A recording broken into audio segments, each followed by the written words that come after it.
વડોદરા શહેરમાં આતંકી તત્વો બેફામ બન્યા છે। દિવસે ને દિવસે આતંકી તત્વો દ્વારા કાયદો હાથમાં લેવામાં આવે છે અને આવી અસામાજિક પ્રવૃત્તિઓને અંજામ આપવામાં આવતો હોય છે। આવી જ એક ઘટના વડોદરા શહેરના ગોત્રી વિસ્તારમાં બની છે, જ્યાં એક યુવકે બેફામ બનીને કાર ચાલક ઉપર હુમલો કરી દીધો હતો। ગેસનો સિલિન્ડર વડે કાર ચાલક ઉપર હુમલો કર્યો હતો અને કારના કાચ તોડી નાખ્યા હતા। આ ઉપરાંત આ યુવકે અન્ય વાહન ચાલકો ઉપર પણ હુમલો કર્યો હતો।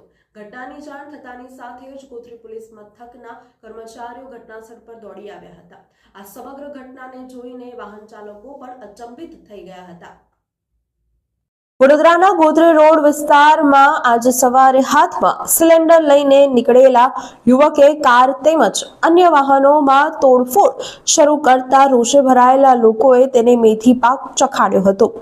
ગોત્રી પોલીસ સ્ટેશનથી બંસલ મોલ જતા રોડ પર આજે સવારે વાહનોની અવરજવર વચ્ચે હાથમાં સિલિન્ડર લઈને નીકળેલા એક યુવકે બેફામ ગાળો ભાંડતા વાહનો ઠપ થઈ ગયા હતા।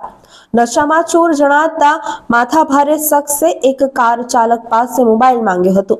કાર ચાલકે શું થયું છે, કોઈ મદદની જરૂર છે, અકસ્માત થયો છે કે કેમ પૂછતા માથાભારે યુવકે સિલિન્ડર વડે કારના કાચ તોડી નાખ્યા હતા। ત્યારબાદ પણ એક વાહનને ટાર્ગેટ કર્યું હતું। યુવકે કાર ચાલક પર હુમલો કરવા પીછો પણ કર્યો હતો તેમજ કેટલાક લોકો પર સિલિન્ડર વડે હુમલો કરવાનો પ્રયાસ કરતા રોષે ભરાયેલા લોકોએ તેને પકડીને ટીપી નાખ્યો હતો।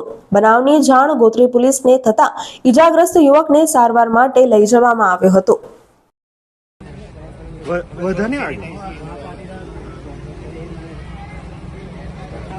મુખ્યત્વે કયો વિસ્તાર છે ને શું ઘટના ઘટી હતી?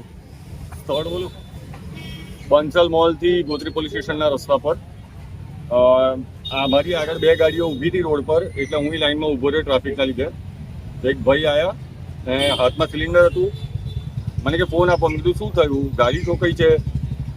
કે તું ફોન આપને, એટલે મેં ફોન અંદર સાઈડ પર મૂક્યો હતો। એને આગળ સિલિન્ડર ફેરીને મારો આગળનો કાચ ફોડ્યો। આગળની ગાડી હટે પહેલા એને પાછળ જઈને બીજો મારો પાછળનો કાચ ફોડ્યો।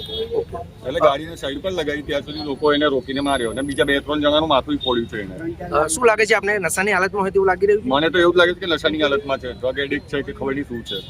ઓકે, પોલીસ વિભાગની કાર્યવાહી કેવી રહી છે? કેટલા સમય પહોંચી છે? મેં તો ફોન કર્યો પોલીસ, અહીંયા ગોત્રી પોલીસ સ્ટેશન વાળા જે આવ્યા છે એમનો ડાયરેક્ટ નંબર છે, મારા નજીક જ રહું છું, એટલે મેં ફોન કર્યો તો એ તો 5 મિનિટમાં આવી ગયા। 100 નંબર લાગી નહોતો રહ્યો, 4-5 વાર મેં ટ્રાય કર્યો પણ 100 નંબર લાગી નહોતો રહ્યો। ઓકે, કેટલા સમય ત્યાં ઘટના ચાલુ હશે અંદાજિત?